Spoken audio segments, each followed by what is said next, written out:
आज के जो जनसभा बेसिकली दो चीज़ें के लिए बुलाई गई है। एक तो यहाँ के जो लोग हैं, जो कॉमन पीपल है, उन लोगों को आप बिल्कुल ही घबराइए मत। जो अभी अफवाह चल रहा है कि यहाँ पर बिमल गुरुंग जी के वापस आने से खून खराब होगा, फिर पहले जैसे स्थिति पैदा होगी कि ये किसी का घर जलाओ, किसी का घर तोड़ो, किसी को लखेड़ो, ये सब नहीं होगा। अभी स्थिति बिल्कुल बदल चुका है और आपको इस सब चीज़ों से डरना नहीं है, घबराना नहीं है। हम लोग हैं, हम सब ये स्थिति है जो अभी के जो लीडरशिप है इसमें काबू पा लेंगे। ये एक मैसेज देना था। और जो बिमल गुरुंग जी के खेमे है उसको भी मैसेज देना था कि आप लोग ये बेकार के जो आंकड़ों को लेकर लोगों में कन्फ्यूजन मत कीजिए। पहले तो आपने गोरखालैंड को लेकर 2007 से अभी सब लोगों को उल्लू बनवाया, तो अभी ये तो सब प्रूव हो चुका है। अभी भी ये लोग जो है उसके नीचे के लोग, उसके नीचे के तबके के लोग अभी भी ये मतलब उसको अभी भी गोरखालैंड की हीरो, गोरखालैंड की मसीहा के हिसाब से प्रोजेक्ट करना चाहते, तो वो बिल्कुल गलत है, एकदम ही नहीं है। और इसके साथ साथ पहाड़ के लोग इतना मूर्ख भी नहीं है और ये शॉर्ट टर्म मेमोरी टाइप का है। ये जल्दी लोगों यहाँ अच्छी चीज़ें, बुरी चीज़ें, जो चीज़ भी है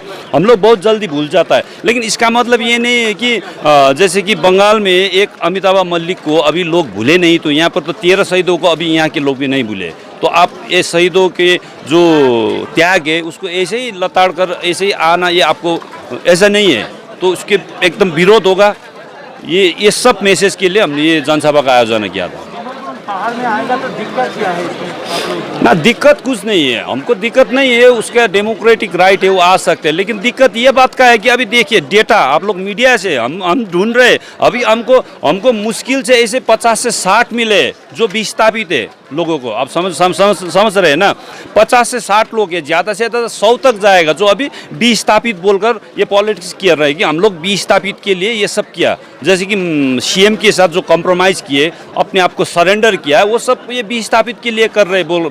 लेकिन ये भी गलत है, 5000 दिखाइए बोल रहे हैं हम। यहाँ पर भी इस चीज़ के विरोध है कि आप सब कुछ झूठ के ऊपर नहीं करना चाहिए ना। जैसे गोरखालैंड बोलकर आपने सिर्फ सत्ता के लिए क्यों इतने लोगों को मरवाया, शहीद बनवाया, तो अभी फिर ये डेटा की बात हो रहा है। 50, 60, 100 होगा, 200 होगा, आप 5000 बोल रहे हैं, तो इसमें तो दिक्कत होगा ना। हर किसी को दिक्कत होगा कि आप खामखा अपने आप को फिर ग्लोरीफाई करवाने के लिए बेकार के डाटा का तो not only as a political organisation but एक कॉमन यहाँ के सिटीजन को भी इससे तो एतराज़ होगा। तो ये सब एतराज़ जताने के लिए हम लोग ने ये सभा कर रहे हैं। ममता बनर्जी के साथ है, बिमल गुरुंग की ममता बनर्जी का सपोर्ट करेगा ये बोला, तो मुद्दा तो एक ही है। तो ना बात ये सपोर्ट अपना है। देखिए सपोर्ट है तो क्या चीज़ है कि जब हम 2017 में, समझ रहे हैं ना बात, जब ये पूरा पहाड़ पर जिस हिसाब से एकदम डवाडोल हो चुका था, यहाँ जो लॉ एंड ऑर्डर, पीस, सब कुछ ये डवाडोल स्थिति था, तब जब विनय तामाङ जी,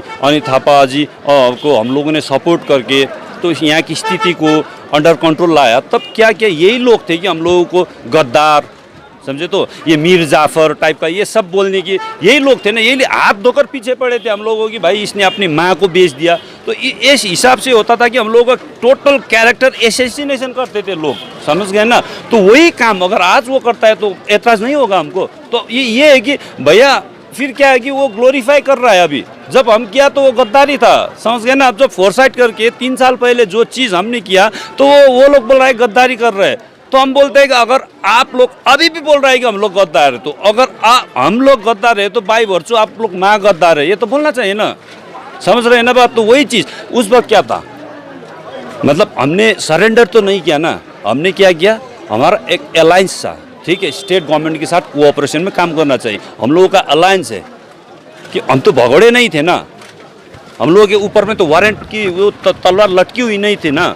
तो हम लोग तो एक अपनी मजबूरी नहीं था भाई, यहाँ पर शांति रखना है। ये अभी गोरखालैंड पॉसिबल नहीं है। जो सेंट्रल की जो मंशा है, उसकी जो एक्टिविटीज़ है, उससे क्लियर था कि ये कुछ देने वाला नहीं है, अब कुछ मिलने वाला नहीं है। तो कहीं ना कहीं पर तो इसको तो रोकना चाहिए, कहीं पर ये स्थिति को स्थिर करना चाहिए, ये बोल कर किए। तो अभी उसके क्या था, पहाड़ के पीस के लिए, पहाड़ के लोगों के हित के लिए हम लोगों ने 2017 में ये स्टेप उठाया। तो अभी उसका क्या था, तो पहाड़ तो बिल्कुल शांत हो गया है। यहाँ पर जो डेवलपमेंट की चीज़ें वो सब हो रहा है। तो उसको ममता बनर्जी के पास सरेंडर करने की क्या वजह है, तो वो सिर्फ खुद के लिए, क्योंकि वो अभी एब्सकॉन्डिंग है। वो उसको तो अभी ढूंढा जा रहा है, मतलब प्रोक्लेम्ड ऑफेंडर है, तो खुद को केस से बचवाने के लिए वो वहाँ पर सरेंडर कर रहे हैं कि आप हमको बचवाइए, आप कुछ करके शायद होगा। ये हमने दिलीप घोष जी के एक स्टेटमेंट भी देखे थे, उसमें शायद सीपीएम गवर्नमेंट ने पावर में आने के बाद सब केसेस को, पॉलिटिकल केसेस को विड्रॉ किया। ये पॉसिबिलिटीज़ है, पहले भी था, ये जीटे के एग्रीमेंट में भी था कि जो पॉलिटिकल केसेस है उसको सेटलमेंट के बाद उसको हटवाया जाए। तो शायद उस हिसाब से वो ममता बनर्जी के अलायंस में गए थे।